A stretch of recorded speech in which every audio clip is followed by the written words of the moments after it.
Bonjour à tous et bienvenue pour les marchés en action. Nous sommes le mardi 26 octobre 2021, je suis Nicolas Chéron, stratégiste pour zonebourse.com et nous nous retrouvons pour faire un point complet sur l'actualité, les marchés et vos actions préférées. Avant toute chose, un avertissement sur les risques. Les informations, graphiques, chiffres, opinions ou commentaires mises à disposition par Zone Bourse s'adressent à des investisseurs disposant des connaissances et expériences nécessaires pour comprendre et apprécier les informations développées.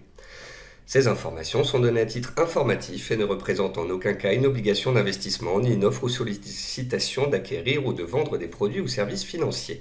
Elles ne constituent par ailleurs pas un conseil en investissement. Les rendez-vous sur Zone Bourse, tous les matins, le morning meeting, audio et écrit d'Anthony Bondin, tous les jours Planète Bourse, la revue de presse de Roxane Nojac, et comme tous les mardis, on se retrouve pour les marchés en action. Au sommaire de cette émission, un focus marché pour parler des derniers grands sujets, un top-flop macroéconomique et puis les analyses graphiques des indices matières premières et d'un grand nombre d'actions. Alors, focus marché. Quel est le cadre cette semaine? La semaine dernière, je vous disais que les marchés étaient passés d'un verre à moitié vide à un verre à moitié plein. Et que même si la plupart des sujets n'étaient pas réglés, ils étaient digérés. Cette semaine, le cadre, c'est que nous sommes dans la semaine la plus active des publications d'entreprises. Donc ça va rythmer les échanges et faire la pluie et le beau temps en fonction des résultats. On a bien vu que des résultats négatifs ou des révisions à la baisse pour l'avenir engendraient des sanctions assez fortes sur les actions. Et lorsque les publications sont en ligne, voire supérieures aux attentes, elles sont bien saluées. Le sentiment de marché, c'est du FOMO, le Fear of Missing Out, donc des acheteurs qui courent après le papier aux États-Unis. Le Nasdaq est pratiquement sur ses plus hauts historiques. Le S&P, lui, est en train de les dépasser. En Europe, c'est un petit peu plus neutre, soutenu, haussier sur les 2 dernières semaines, mais pas autant qu'aux États-Unis. Il faut dire que la macroéconomie et les résultats d'entreprise y sont différents. Et bien évidemment, comme d'habitude, inférieurs. Concernant les différents dossiers, Evergrande, la Chine demande aujourd'hui à son patron de payer les dettes avec sa propre fortune. Bon, il n'y a qu'en Chine qu'on pourrait voir quelque chose comme cela se passer. En parallèle, la Chine injecte plus de 30 milliards à 2 reprises ces dernières séances. C'est son plus fort soutien depuis janvier. Et ça rassure les opérateurs parce que cela montre à quel point la Chine est derrière son économie, ses marchés, et qu'elle est de retour, en tous les cas, en soutien à court terme. Concernant l'inflation, les marchés semblent s'habituer à des chiffres d'inflation supérieurs aux attentes et parfois très élevés.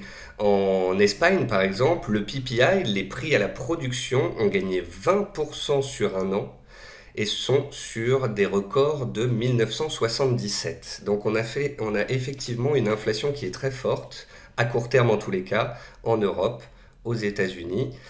Les marchés semblent s'habituer au fait qu'elle n'est pas si transitoire que cela, comme l'espéraient les banques centrales. On va quand même avoir plusieurs trimestres d'inflation relativement forte.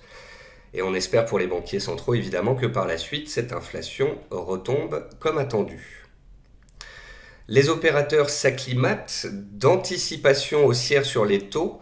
Depuis la dernière réunion de la Fed, on peut constater que sur les Fed Funds, les opérateurs s'attendent à 2 hausses de taux en 2022. Donc on nous dit qu'il va y avoir une normalisation monétaire en 2022, un tapering aux États-Unis, un ralentissement des achats d'actifs en Europe. On nous parle de hausse de taux en 2023. Mais pour l'instant, au vu des Fed Funds, les marchés semblent anticiper déjà une, voire 2 hausses de taux en 2022 et dès l'été 2022. Et que constate-t-on sur les indices? Ça monte quand même. Donc nous sommes là dans un climat où les opérateurs se sont acclimatés à cette ambiance de hausse de taux graduelle qui a été délivrée au fur et à mesure des mois par Jérôme Powell et les membres de la Fed.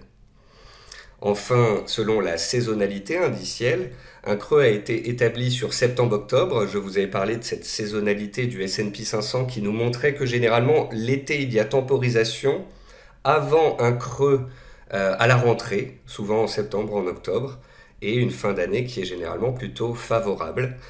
Donc nous voilà actuellement, en tous les cas, dans une période qui est statistiquement favorable. Ça ne fonctionne pas tous les ans, évidemment, mais ça a tendance à bien fonctionner en général.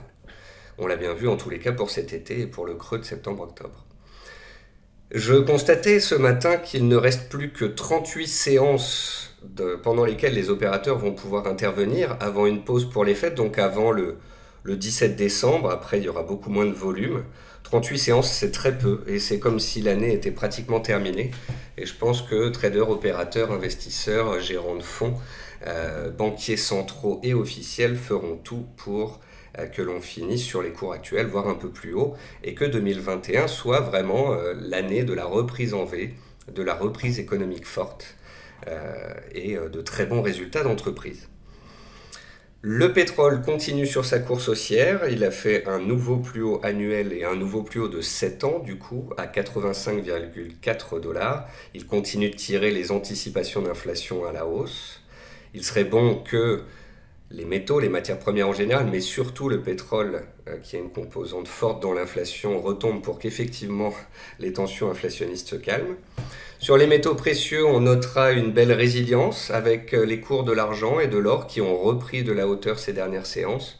On le verra graphiquement néanmoins, rien n'est fait, on est toujours dans des séquences baissières sur les derniers mois et il faudra casser de la résistance pour changer de rythme. Enfin, on notera un nouveau record historique du Bitcoin, autour des 67 000 $. Simplement, on avait un ancien record autour de 65 000 $. Là, on a fait un peu plus, 66, 67, et on est actuellement à 62, 63. Donc on va dire que pour l'instant, on travaille les plus hauts historiques, mais qu'ils ne sont pas clairement franchis. Si on les franchit, effectivement, ça ouvre la porte à 75, 80, pourquoi pas un jour 100 000 $. Mais il ne faut pas oublier qu'on vient de 30 000 $ cet été, qu'en l'espace de 3-4 mois, le Bitcoin a plus que doublé. Donc, laissons du temps au temps. Donc, globalement, tout ce que je vous ai montré là, c'est un peu comme la semaine dernière, le verre à moitié plein, alors qu'avant on le voyait à moitié vide. Les publications d'entreprise sont très bonnes, malgré les prix de l'énergie. Alors les prix de l'énergie sont très hauts désormais, peut-être qu'ils impacteront les trimestriels prochains. Pour l'instant, en tous les cas, que ce soit les problèmes d'approvisionnement de matières premières, n'ont, semble-t-il, pas trop affecté les résultats d'entreprises qui sont extrêmement bons. Donc, je résume, la Chine, on a mis le problème sous le tapis, l'inflation forte et les taux qui devraient monter, on s'y acclimate, la saisonnalité est bonne, les publications sont bonnes, les opérateurs ont envie de finir l'année 2021 tout comme elle a commencé.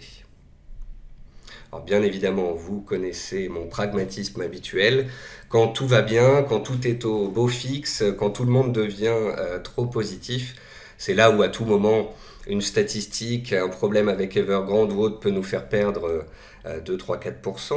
Mais même si on perd 2, 3, 4%, ce seront des replis à l'intérieur d'une tendance haussière plutôt positive pour le moment. Donc sauf élément contraire, exceptionnel, on est toujours dans un marché de stock picking, un marché où on va aller acheter les rouleaux compresseurs, des valeurs haussières, en trend following, des cassures de résistance, des nouveaux plus hauts annuels ou des nouveaux plus hauts historiques. On passe au top flop et on parle bien évidemment de Tesla et d'Elon Musk. Ça y est, Elon Musk a mis la pâtée à Jeff Bezos. Regardez ici en vert, on a Jeff Bezos, sa richesse, pas loin donc de 200 milliards. Et ici, on a Elon Musk avec l'envolée de Tesla qui le classe premier désormais, voilà, devant Jeff Bezos. Donc c'est la bataille des milliardaires. Ici à droite, vous pouvez voir que Tesla est rentré dans le top 7, le top 7 des capitalisations de plus de 1000 milliards. Donc c'est vraiment la folie. Tesla est passé devant Facebook. Tesla donc pèse plus désormais que l'ensemble des constructeurs automobiles de la planète. Parce que Tesla est sur un marché d'avenir, l'électrique, parce que Tesla a un marketing en béton et qu'en plus elle est accompagnée d'un génie. Franchement, je suis circonspect, impressionné, je ne peux que saluer la performance. Les ventes augmentent, la rentabilité vient, Tesla est en train de signer d'énormes contrats, Hertz a commandé 100 000 voitures pour sa flotte. Donc tout ça, ce sont des signes plutôt positifs. Après, je pense que ce qui explique aussi cette envolée de Tesla ces dernières semaines, ce sont des spéculations accrues. C'est le fait que les vendeurs soient dans un corner, qu'ils soient bloqués. Et il y a dû aussi y avoir énormément d'achats d'options de la part des particuliers, ce qui a fait accélérer les cours. Et en plus de ça, elle a cassé son plus haut historique, ce qui a encore engendré une accélération des nouveaux achats et puis aussi bien évidemment les stops de tous les vendeurs. C'est ce qui a fait qu'on a eu un magnifique spectacle haussier sur Tesla ces dernières semaines, ces derniers mois. Et enfin ici à droite, concernant Tesla, vous pouvez voir que les revenus de Tesla depuis son introduction boursière augmentent plus vite que ceux d'Amazon. Donc voilà, bravo Elon Musk, bravo Tesla, c'est une belle réussite, c'est un beau milestone qui a été ici atteint. Ici à gauche, nous avons le graphique du S&P 500 et le bilan des banques centrales de la planète. On peut voir que c'est un copier-coller. Tant que les banques centrales injectent et elles continueront d'injecter en 2022, eh bien, les indices seront soutenus et continueront potentiellement de monter. Est-ce qu'on est actuellement dans de l'euphorie? Pas vraiment. Quand on regarde le Fear and Greed Index, donc l'indice peur et avidité du site CNN Money, on voit qu'on est autour de 70 points. Alors certes, on est sur les plus hauts de l'année, les plus hauts du début d'année, mais on n'est pas encore vraiment en euphorie. L'euphorie, c'est plutôt autour de 80-90 points. Tout ça pour dire que voilà, la saisonnalité est bonne, le tempo, l'ambiance pour l'instant sont bons, et il y a de la place en tous les cas quand on regarde cet indicateur de sentiment. Comme je vous le disais tout à l'heure, c'est une semaine particulièrement chargée en termes de publications. On a du Google, on a du Visa, on a du McDo, on a tous les secteurs en fait, on a Amazon fin de semaine. Donc c'est ça qui va rythmer les échanges. Et puis on notera que les sociétés qui publient des bons résultats montent, mais il n'y a pas qu'elles. Parfois les résultats sont un peu inférieurs aux attentes, comme par exemple sur Facebook hier soir. Mais parce que la société a annoncé des buybacks, donc des rachats d'actions sur son propre titre, eh bien l'action s'est reprise par la suite. Donc voilà. Quand c'est bon, ça monte, et quand c'est mauvais, on trouve des parades pour que ça monte quand même. On est cette année sur un record historique de buyback, donc des rachats d'actions par les entreprises, et on est pratiquement à 1000 milliards. Ici, c'est encore un graphique de la saisonnalité pour vous montrer que ce soit sur 10 ans, 20 ans ou 60 ans, le mois de novembre est un des meilleurs mois de l'année avec le mois d'avril. Donc tout ça pour appuyer la théorie selon laquelle on est dans une saisonnalité positive. Saisonnalité encore, mais cette fois avec le pétrole pour montrer que généralement, et contre certaines idées reçues, c'est pas parce qu'on arrive en hiver qu'il va faire froid que le pétrole est censé monter. Généralement, entre octobre et décembre, c'est plutôt la consolidation qui prend place sur le pétrole. On verra si ce dernier suit sa saisonnalité ou n'en fait qu'à sa tête. Cette année, et de toute façon depuis 18 mois, depuis le Covid, on est dans des records de records. On est sur 9 mois consécutifs où le S&P 500 a inscrit un nouveau record historique. On est actuellement en octobre, donc ça fait 10 mois désormais. Le record est à 12, c'est en 2013 me semble-t-il. Et pour l'instant, voilà, on est sur une des séquences les plus haussières de ces 100 dernières années. On est dans une reprise économique très puissante, soutenue par les banques centrales, soutenue par les plans de relance des États. Et les résultats des entreprises, les bénéfices des entreprises en tous les cas, sont aux États-Unis sur des plus hauts historiques. On notera aussi que au niveau du commerce mondial, donc il y a cette fameuse reprise en V, le trou d'air du Covid, puis la reprise forte par la suite. On est revenu là où on aurait dû être en fait s'il n'y avait pas eu le Covid, avec un commerce mondial qui augmente progressivement. On peut voir le trou d'air du Covid, la reprise extrême, puis la normalisation. Souvenez-vous, ce terme de normalisation que j'ai employé ces derniers mois pour expliquer qu'après une séquence de janvier à juin où on avait des chiffres macroéconomiques absolument parfaits, eh bien cet été on a eu une normalisation des chiffres, une retombée des PMI, manufacturiers et des services dans toutes les zones économiques. Donc voilà, on est revenu à la normale, on arrive en fin d'année. Et pour l'instant, les opérateurs sont plutôt confiants parce qu'on s'attend à ce que la reprise continue l'année prochaine avec encore des banques centrales en soutien et des plans de relance aux États-Unis qui vont porter leurs fruits. On s'attend par exemple, pour vous donner un exemple avec la France, on s'attend à 6% de croissance en France cette année et à 4,2% l'année prochaine. Donc c'est un rythme inférieur à 2021 mais toujours très élevé par rapport aux moyennes historiques. On va passer à la deuxième partie de l'émission, après une petite pause café musicale, comme d'habitude. Dans cette deuxième partie d'émission, on regardera rapidement donc indice matières premières, et puis par la suite, on aura 3 types d'actions, les cas particuliers, le trend following et les breakout ou pullback à surveiller. A tout de suite.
Donc, nous allons passer sur la plateforme de ProRealTime.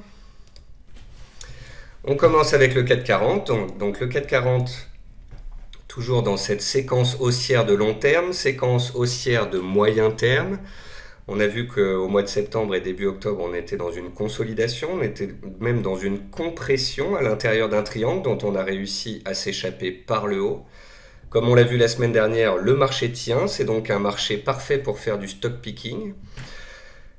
Comme je vous le disais en introduction, c'est vrai que tous les signaux sont au vert pour le moment, les publications sont bonnes, l'inflation, Evergrande, tout ça, tout va bien. Simplement, voilà, on approche d'une petite barrière technique, la zone des 6780-6800. Je ne sais pas pour quelle raison, mais il n'est pas inconcevable qu'on consolide à plat sous ce seuil, voire même qu'on revienne tester les 6600 avant de repartir à la hausse. Dans tous les cas, sauf vraiment vent contraire et news qui sort de nulle part, c'est haussier. Voilà, donc on achète les replis, on achète les cassures. Si on casse les 6780-6800, on va peut-être directement aux 6900 points les plus hauts annuels et donc vers potentiellement de nouveaux records historiques. Si on consolide un peu plus longtemps, ce n'est pas grave, c'est un juste retour sur support, c'est une construction de la tendance haussière. Donc voilà pour le CAC 40, toujours soutenu, toujours haussier, pareil pour les indices américains. Le Nasdaq 100 dans son fameux canal haussier, on avait vu donc en septembre qu'on pouvait corriger sous la borne haute de ce canal, on est passé de la borne haute presque à la borne basse, puis on est reparti à la hausse. Et pour finir, on peut jeter un œil au S&P 500, voilà. Le S&P 500, on a une MM50 qui fonctionne très bien. On l'a testé pendant des mois. Parce qu'on l'avait cassé au mois de septembre, on est rentré dans une séquence de consolidation. Puis en la recassant à la hausse, on est redevenu haussier et nous voilà sur des records historiques. On peut regarder le pétrole, toujours dans sa tendance haussière. Alors, on peut constater quand même qu'il y a de la volatilité sur les derniers chandeliers. Ça continue de monter en dents de scie petit à petit. Le chandelier d'hier, quand même, amène un peu de prudence. Il se pourrait que ce soit une petite étoile filante. Et si on devait se replier, on pourrait très bien revenir, voilà, chercher les 80 $ sur le pétrole avant d'éventuellement continuer notre course. Le temps de laisser le temps aux indicateurs de refroidir, aux moyennes mobiles de monter en soutien, aux acheteurs de prendre des gains, puis de revenir sur des seuils stratégiques. L'or, comme je vous le disais, a montré une bonne résilience sur ces 2 dernières semaines, mais n'en demeure pas moins dans une séquence baissière depuis un an. Sur l'or, c'est vraiment les 1830-1840 pour moi qui sont d'importance. On peut tracer des obliques de partout, on peut prendre les plus hauts ici, voilà. Vous voyez ici les pouces rouges, c'est la zone où on a vraiment échoué ces derniers mois. Donc j'attendrai vraiment que l'or casse les 1830-1840, cette oblique baissière et la zone horizontale qu'on a travaillé à de nombreuses reprises pour dire qu'on est sorti de l'ornière. Pour l'instant, on va dire qu'on est toujours dans un marché neutre, un peu sous pression quand même, bien évidemment, puisqu'on attend des hausses de taux qui tirent le dollar à la hausse. Mais voilà, c'est neutre, il n'y a pas grand-chose à faire. Et sur l'argent, on s'est bien repris. Mais pareil, on est sous une résistance, 24,80, 25 $, c'est une résistance clé. Juste au-dessus, on a la MM200. De toute façon, sur l'argent et l'or, je préfère en parler à moyen long terme. C'est intéressant, je pense, dans les zones actuelles de faire de l'accumulation rationnelle, d'en acheter tous les mois ou tous les trimestres ou tous les ans, que ce soit en physique ou en papier. Mais il n'y a pas vraiment de trade de tendance forte à faire, puisque comme vous pouvez le voir sur les cours de l'argent, par exemple, on est neutre depuis un an. Et puis on peut finir par le Bitcoin, comme d'habitude. Donc comme je vous le disais, le Bitcoin qui a inscrit un plus haut que le précédent, un nouveau record historique. Simplement, il est très vite repassé dessous et de nouveau, il se cogne la tête sous cette zone des 64-65 000 $. Donc voilà, il faut laisser du temps au temps. On n'est encore une fois pas là pour faire du trading, on n'est pas là pour shorter le Bitcoin puisque c'est interdit par la Convention de Genève. Si on repasse les 67 000, eh bien, la tendance haussière continue. Si on ne les passe pas, si on échoue ici, il n'est pas inconcevable qu'on revienne vers les 50 000 $ avant de continuer la hausse. En général, la saisonnalité de fin d'année est plutôt positive. Maintenant, il ne faut pas non plus oublier le chemin parcouru depuis cet été. Le Bitcoin gagne 100% depuis le 20 juillet. C'est quand même absolument énorme. On va maintenant donc passer aux actions. De nouveau, je vous montre les différentes catégories. Et c'est parti. Alors Air France, vous en doutez bien, c'est pas mon dossier préféré. C'est une valeur baissière à long terme. À moyen terme, elle est sous MM200. La raison qui fait que je vous parle d'Air France, c'est parce qu'on me l'a demandé, bien évidemment. C'est parce que c'est une valeur pour jouer la réouverture post-Covid, le retour à la vie, les voyages, les dépenses. Donc voilà, on a vu qu'Air France avait connu une belle vague haussière ici en septembre. Elle s'est cognée la tête sous MM200. Elle est revenue sur un seuil d'importance.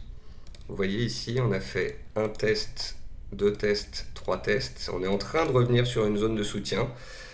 Donc pour ceux qui sont dedans ou ceux qui sont intéressés, il ne faut pas casser les 3,70, c'est la zone de soutien.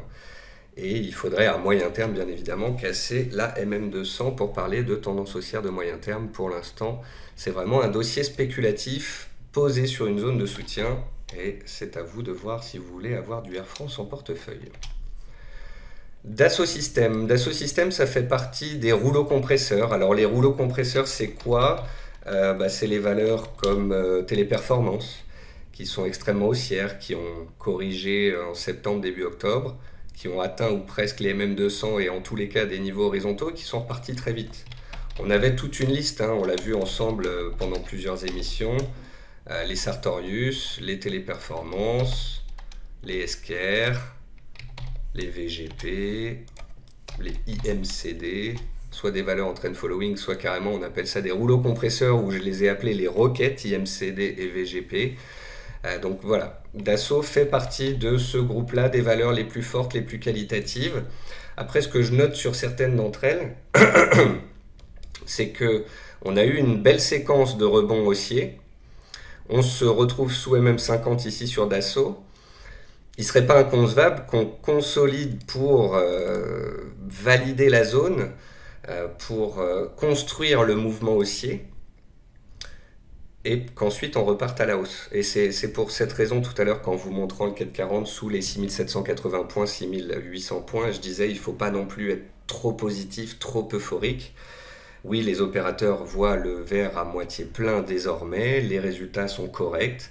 Après, voilà, on est aussi monté relativement vite ces 15 derniers jours. On pourrait très bien assister à des latéralisations, des trous d'air, des consolidations, ce qui permettrait aussi à ceux qui n'ont pas pu rentrer sur les rouleaux compresseurs d'essayer de rentrer sur repli. Actuellement, EDF est à la mode. On parle énormément d'énergie. Alors vous pouvez voir qu'EDF depuis 2008-2007, c'est quand même un dossier qui est extrêmement baissier. Simplement, on peut voir une construction positive ces derniers mois. Vous pouvez voir que les plus bas sont de plus en plus hauts. On a une résistance ici qui est extrêmement claire à 13,60. On l'a testé une fois, deux fois. On pourrait y arriver une troisième fois.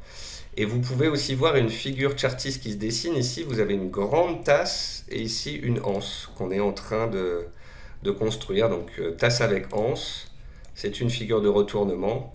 Et donc si on casse les 13,60, la prochaine résistance, ça ouvre du potentiel haussier en direction des plus hauts déjà de 2018 qui se trouvent autour des 15,50 €, 16 €. Donc voilà, changement d'état d'esprit en cours pour EDF. On est au-dessus des mêmes 200, on est dans une tendance haussière, on a cassé des résistances récemment, la zone des 12,50. La prochaine cible est à 13,60 et si on la casse, ça ouvre encore un beau potentiel. McPhy. Alors McPhy, il faut que je fasse attention à mes propos et je vais vous dire quelque chose de simple, ça dépend de votre profil. En fait, on peut dire deux choses sur McPhy. La première, c'est que pour les traders, à court terme, elle a donné un signal autour de 19 € et elle a délivré et elle est allée chercher 23,50 €. Donc elle a gagné 22-23% en 2 semaines suite à un beau signal donné par de la news. Et notamment changement dans la direction de la société et en plus de ça, le plan hydrogène français.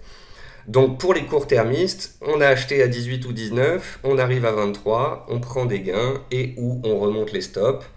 On n'est pas obligé de tout couper, on peut couper que la moitié sur objectif, si c'était votre objectif.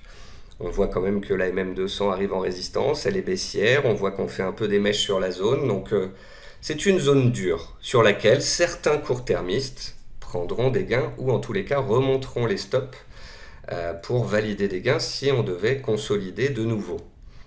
Pour les moyens et long-termistes, c'est l'inverse, que du positif pour le moment et un challenge, repasser la MM200. On notera que McPhy s'est envolé en 2021, en 2020, en 2021 grosse correction. On a vraiment retracé une grande partie du mouvement haussier de l'année passée. Il faut dire que les résultats n'étaient pas bons, révision à la baisse, etc.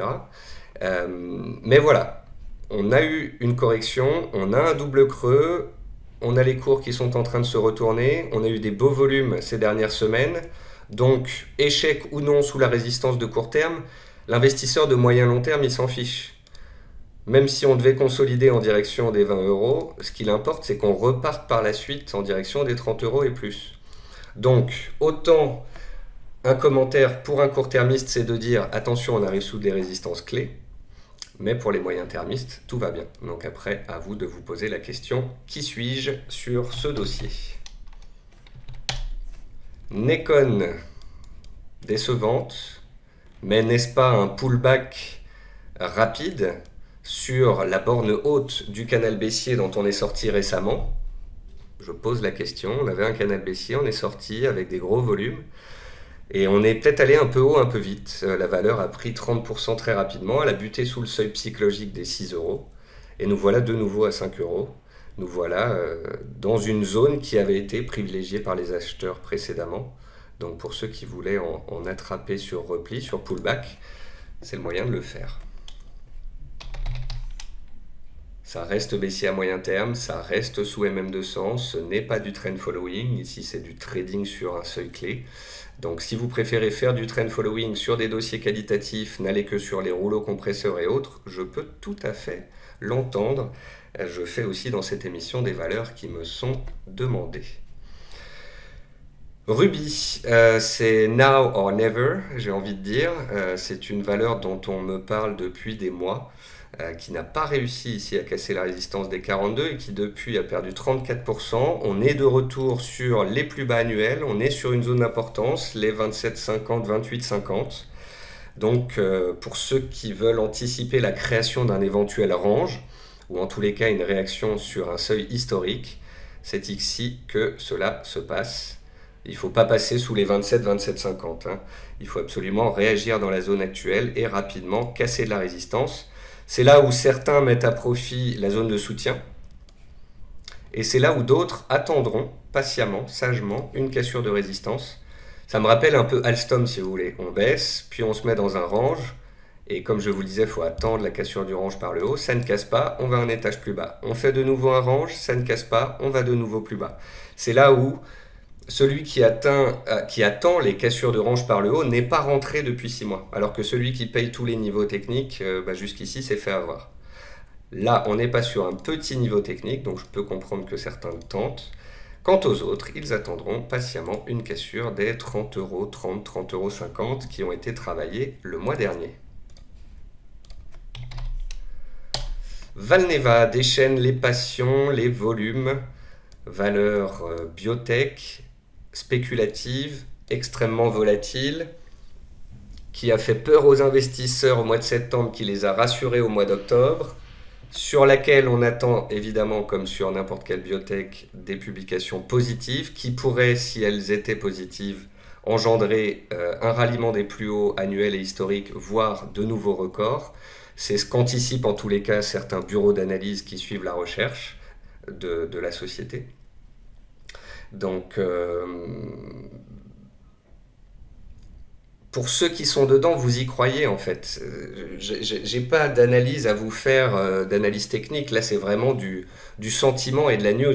Si vous avez tenu un moins 50 parce que vous étiez en gain et que vous vouliez tenir à moyen long terme, vous avez tenu, vous êtes de nouveau avec de très beaux gains et vous visez la cassure des plus hauts annuels et historiques. Je peux tout à fait l'entendre. Voilà.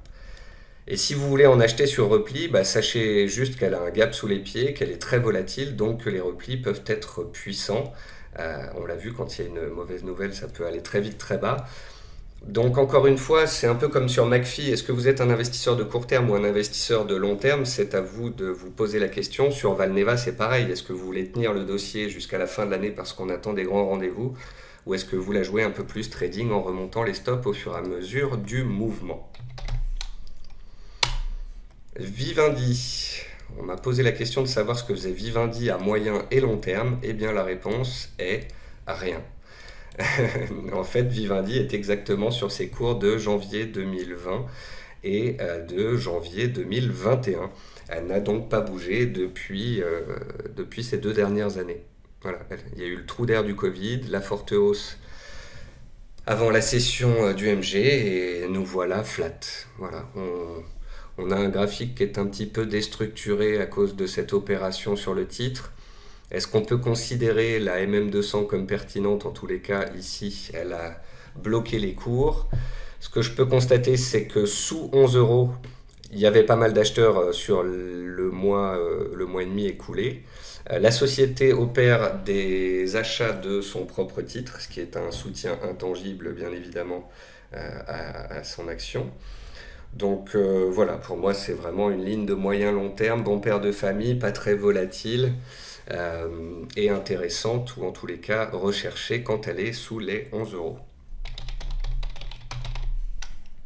Et Voyageurs du Monde, alors elle n'est pas très volatile, donc pas très liquide, donc j'ai hésité un petit peu à en parler. Après c'est vrai que c'est joli, c'est un peu plus intéressant me semble-t-il que Compagnie des Alpes ou Pierre et Vacances pour jouer cette thématique post-Covid. Je trouve la configuration intéressante. On approche ici d'une zone long terme majeure entre 100 et 105 euros. On a un double creux récemment, des prix qui repassent au-dessus des mêmes 200. Bon, les volumes sont anémiques, hein, c'est une toute petite valeur. Mais en tous les cas, c'est une personne qui en a déjà qui m'a posé la question, est-ce qu'on est bien orienté? Est-ce qu'on peut espérer quelque chose? On a déjà été une fois, deux fois sur cette zone de prix. Si on y retourne une troisième fois, ce sera peut-être la bonne. Et si c'est la bonne et qu'on arrive à casser la zone des 100-105 euros, on peut aller chercher les 120 euros, ce qui donne un potentiel relativement attractif sur ce dossier.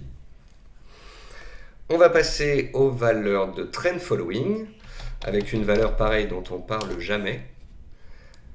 Alors, j'en parle jamais parce que très peu liquide en fait, et je ne voudrais pas booster ou faire chuter des petits titres en utilisant des qualificatifs particuliers. Donc Altamir ici est une valeur de trend following de long terme. Depuis 2009, on est dans une superbe tendance haussière. On a des cours ici qui ont réagi à proximité de MM200, qui relancent. On est à proximité des plus hauts annuels et historiques, me semble-t-il. Je vérifie. Ah non, c'est encore plus fun que ça. On a un plus haut historique ici à 26,50 qui date de l'an 2000. Donc on est dans une configuration de GLB en fait. On est en train d'aller chercher un plus haut historique.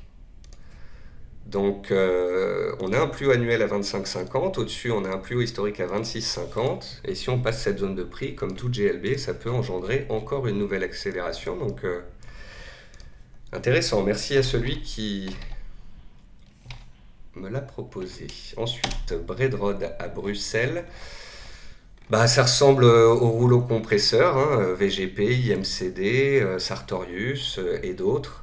Là, on est dans une valeur qui est tellement puissante que plutôt que de revenir vers MM200, elle est revenue vers MM50 et elle est déjà repartie à la hausse. Elle casse déjà ses plus hauts annuels et historiques alors que les indices, eux, en Europe en tous les cas, ne sont pas encore sur leur plus haut annuel. Donc là, on est vraiment sur de la valeur qui surperforme.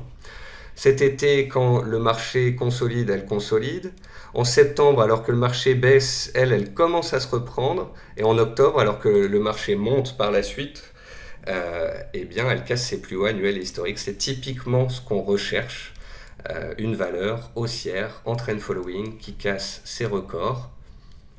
Le dernier signal donné, c'est quoi en fait? Eh bien, c'est la cassure de son plus haut annuel et historique. À chaque fois qu'on fait un nouveau plus haut annuel et historique, c'est un signal. Et ensuite, tant qu'on est au-dessus des mêmes 50, eh bien, tout va bien. Donc parfois on a des latéralisations, voilà, mais tant qu'on ne casse pas les plus bas précédents, c'est toujours le concept de dos, hein. Les plus bas et les plus hauts doivent être de plus en plus hauts. Donc, tant qu'on fait des plus bas et des plus hauts de plus en plus haut, tout va bien et on se laisse porter. FDJ, il y a du mieux. On en a parlé récemment, mais pour être sûr, je l'ai rajouté dans l'émission du jour. On a un double creux sur les 42 euros, on a un titre qui essaye de s'accrocher à MM200, on est neutre sur les 2 mois écoulés. Maintenant, bien évidemment, pour relancer la machine, il faudrait repasser au-dessus des MM50, casser les 44,50 les plus hauts des 10 derniers jours, puis aller s'attaquer aux 46,50 les plus hauts du mois dernier et relancer ainsi la dynamique de fond. En tous les cas, on a un double creux, on a des cours au-dessus des MM200. Pour l'instant, en tous les cas, c'est plutôt positif. Mediane Technologies, beaucoup de monde en parle. J'aimerais pas qu'on dise que je la pump. Après, c'est vrai que c'est une valeur dont je vous parle depuis... on en a parlé un peu à 4 euros. Après, j'en ai beaucoup parlé quand on était dans cette latéralisation à 8 euros. On en a beaucoup parlé à la cassure des 9, 10, 11. Je vous ai expliqué que c'était une biotech, certes, mais une medtech surtout, qui travaille en plus dans l'intelligence artificielle. On a une tendance haussière magnifique. On a eu une séquence neutre, puis une explosion haussière, une séquence neutre, et là, en fait, on a une explosion haussière, ou du moins une hausse tout court, qui est relativement pénible. On gagne 20%, on repère 18%, on en regagne 25%, on en repère 20%. Les gens qui font du court terme, qui mettent des stops, qui essayent de trader ça, doivent se faire balayer dans tous les sens. Donc ici, mon discours, c'était pas d'être plus positif qu'elle ne l'est déjà, puisque de toute façon elle est superbe, elle est au-dessus des mêmes 50, au-dessus des mêmes 200, elle est en train de réaliser une GLB, ça veut dire qu'elle casse ses plus hauts historiques, qui datent de 2011. Donc pour l'instant tout va bien. Le PDG a fait une présentation à ses actionnaires hier soir de mémoire, ou hier après-midi, qui était de qualité. En comparaison en fait avec ses concurrents américains, Median Technologies, comme un peu toutes les biotech françaises de toute façon, vaut beaucoup moins que ce qu'elle vaudrait si elle était aux États-Unis. Voilà, c'est un beau dossier, mais ce que je voulais vous dire, c'est que si vous voulez en avoir dans votre portefeuille à moyen terme, c'est en faisant du moyen terme, avec des stops à 20 ou 30% et avec un objectif à 50%. C'est pas du trading, on se fait balayer sinon. Il y a des mèches dans tous les sens, il y a des replis qui sont plutôt profonds, c'est très compliqué à trader. Donc faites du moyen terme ou évitez d'y aller sous peine de vous faire promener. Ensuite, Quamplify, on en avait parlé lorsqu'elle avait fait sa GLB, c'est une valeur qui a été introduite il y a très longtemps, hein. Maintenant ça fait 11 ans, mais on en parle depuis ces derniers mois parce qu'il y a eu un peu de volume et la naissance d'une tendance haussière. C'est un peu un phénix, elle ne faisait plus rien, puis on est sorti par le haut et on a commencé à faire des plus hauts et des plus bas de plus en plus haut. Les volumes ont accompagné à plusieurs reprises la hausse, on est au-dessus des mêmes 200. On a un canal haussier que je vous ai tracé ici. Je trouve ça pas mal parce que quand on a essayé de s'extraire par le haut, d'aller un peu trop vite, un peu trop haut, on a réintégré le canal. On pourrait peut-être latéraliser un certain temps dans la zone actuelle. Dans tous les cas, il y a eu un changement d'état d'esprit sur ce dossier et c'est à noter dans les prix, dans les volumes et le fait qu'on soit désormais bien évidemment au-dessus des 7,85 et de la MM200. Et pour ceux qui en veulent, faudrait espérer un éventuel repli.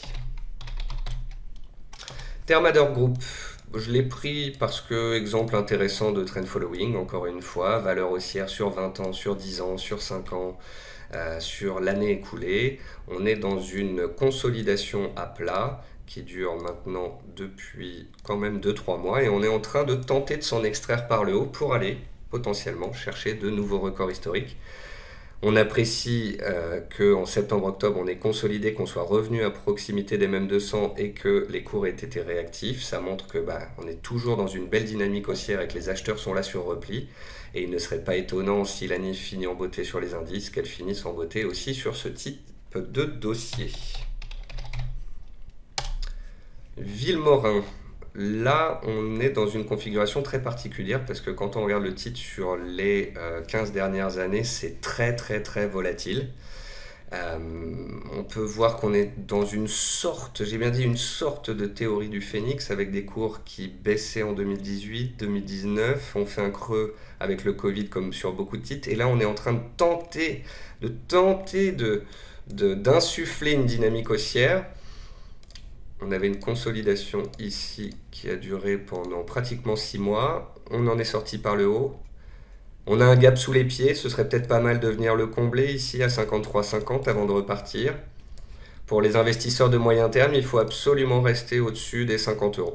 50-51. Donc voilà, une potentielle recovery, théorie du phénix, retournement, sous-coupe de moyen-long terme, vous l'appellerez comme vous voulez.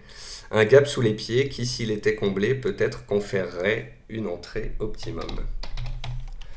Ensuite, Virbac, je l'ai mis dans l'émission en fait, mais ça peut être un peu frustrant parfois de montrer à répétition comme ça des valeurs qui cartonnent, parce que j'ai pas de point d'entrée à vous donner dessus, mais je voulais en profiter pour vous montrer une énième fois à quoi ça ressemble une tendance haussière puissante.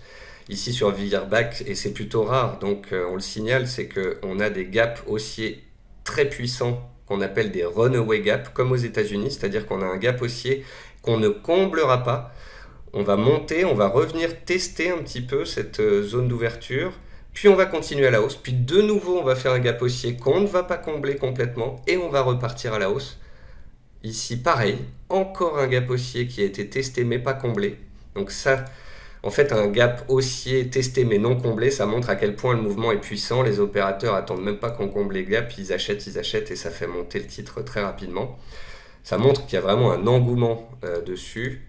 Et encore une fois, La cassure, c'était hier, des 397-398, était un énième signal permettant aux retardataires ou à ceux qui veulent rentrer maintenant, qui ne l'avaient pas remarqué avant, de pouvoir rentrer sur cassure.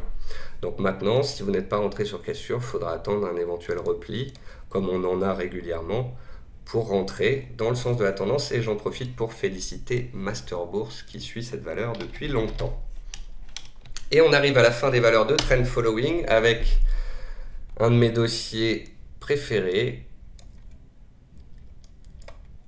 Wallix, spécialiste dans la cybersécurité. Ici, on a une belle théorie du phénix. On a un titre qui, entre fin 2018 et, on va dire, janvier 2021, a fait une longue consolidation horizontale. On est sorti par le haut avec des volumes très forts. Ensuite, on a fait une consolidation à plat. Cette consolidation à plat, ça me rappelle pas mal de titres, dont Median Technology, qu'on regardait il y a quelques instants. Hausse puissante, consolidation à plat pendant des mois, sortie par le haut. Donc j'en ai parlé à plusieurs reprises, que ce soit sur Twitter ou dans les émissions. La cassure des 30 €, c'est un signal fort. On vient de prendre 12% dans la foulée. Bravo à ceux qui en ont. Pour ceux qui n'en ont pas, faut espérer, encore une fois, un éventuel repli. Elle en fait régulièrement, alors, sauf ici où elle est allée très vite tout droit. Elle peut faire des mouvements de hausse, de consolidation, hausse-consolidation. Donc sait-on jamais, c'est pas non plus très très liquide. Donc sur je sais pas moi, un gros trou d'air du CAC 40, elle peut très bien revenir tester les 30 € avant de repartir. Donc pour ceux qui souhaiteraient rentrer sur ce dossier après étude, bien évidemment, vous avez la possibilité de placer des ordres d'achat qu'on appelle des épuisettes. Vous mettez par exemple un ordre d'achat à 30,50. Comme ça, si on fait un trou d'air qu'on perd 8-10% rapidement pour revenir tester la cassure des 30 €, eh bien vous serez fait à 30,50. Et vous aurez une bonne entrée. On va passer à la dernière catégorie, breakout ou pullback à surveiller. Alors Rexel, je crois que j'en ai parlé dans l'émission de la semaine dernière en vous disant qu'il faudra surveiller la cassure des plus hauts. Alors elle est intéressante, pourquoi? Parce que suite à la publication des résultats, elle a chuté, elle a cassé MM200, elle s'est fait une frayeur le lendemain sur les 16,15 €. C'est le plus bas de son range dans lequel elle est depuis le début d'année. Et puis, il y a eu des recommandations positives de courtiers hier, que vous pouvez retrouver bien évidemment sur le site Zone Bourse. Vous allez sur la page de Rexel et vous aurez les news en question. Et donc, on s'est repris, on reste dans le range, on a tenu la borne basse du range. Et si les cours venaient de nouveau chercher la borne haute du range, il y a de grandes chances qu'on en sorte par le haut, dans le sens de la tendance de fond, au-dessus des mêmes 200. Donc,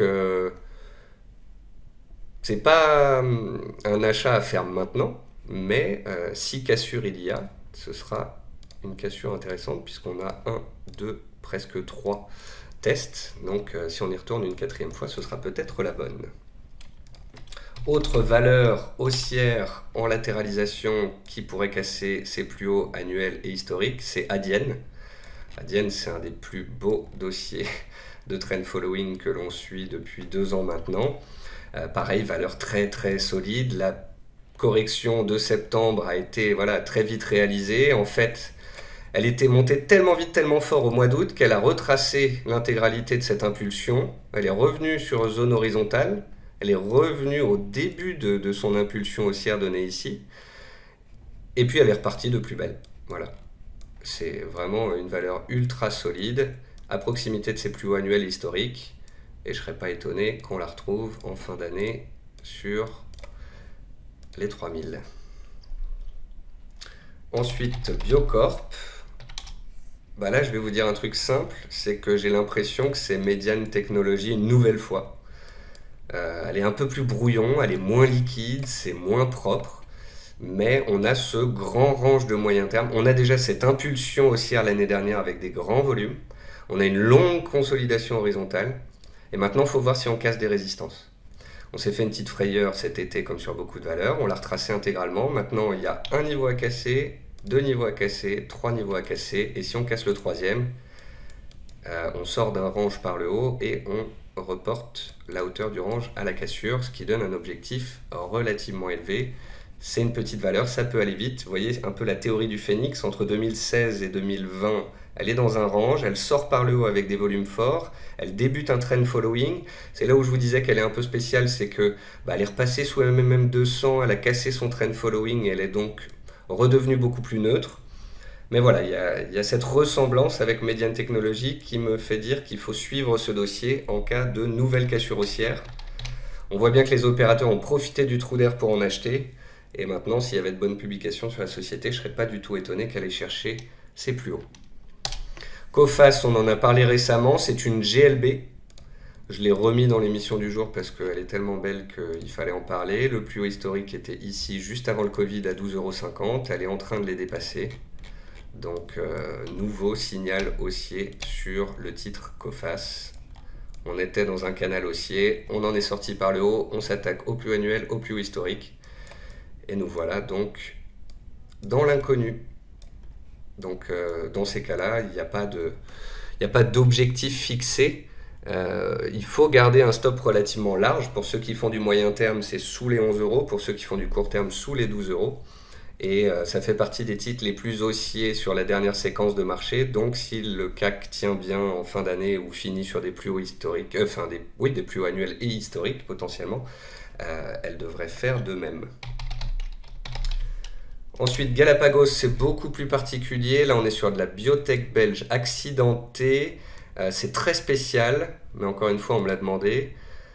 Elle était dans un canal baissier ici, elle a buté 1, 2, 3 fois sur la borne haute. Ensuite, elle a cassé le canal, elle a buté de nouveau contre la borne haute et sa MM50.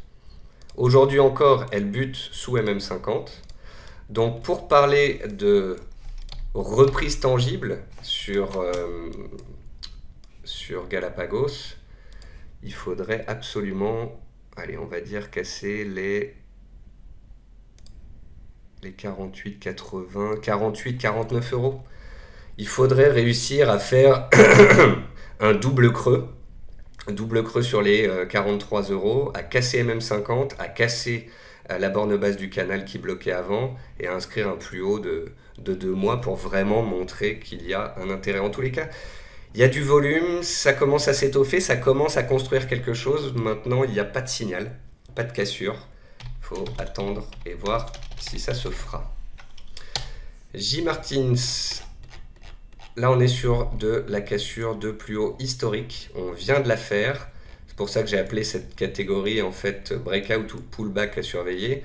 Le breakout, j'aurais bien aimé vous en parler avant, j'ai pas pu puisqu'elle l'a fait, mais sait-on jamais, en cas de pullback, ce serait une opportunité. Vous avez un plus haut historique qui est à 18,50, vous avez un plus haut ici où on a bloqué à 18,40. Donc 18,40, 18,60 est la zone de soutien. Pour ceux qui veulent rentrer sur un titre qui casse des plus hauts historiques en tendance haussière superbe, il faut escompter un repli sur la zone cassée, un test de cassure, pour pouvoir rentrer donc encore une fois avec un achat à se limiter, potentiellement ce qu'on appelle une épuisette. Ensuite, la Française de l'énergie. Alors là, c'est un petit titre, pas très très liquide. On m'a dit qu'il allait faire une GLB, mais attention, en fait, vous avez une résistance à 26,30 et vous avez aussi un plus haut historique datant, me semble-t-il, de l'introduction à 32 €. Donc sur la Française de l'énergie, la GLB, elle est là, à 32 €. Ce qui est intéressant sur ce dossier, c'est que depuis un an, on a une tendance haussière. Les cours viennent de repasser avec une impulsion intéressante et plus de volume que la normale au-dessus des mêmes 200.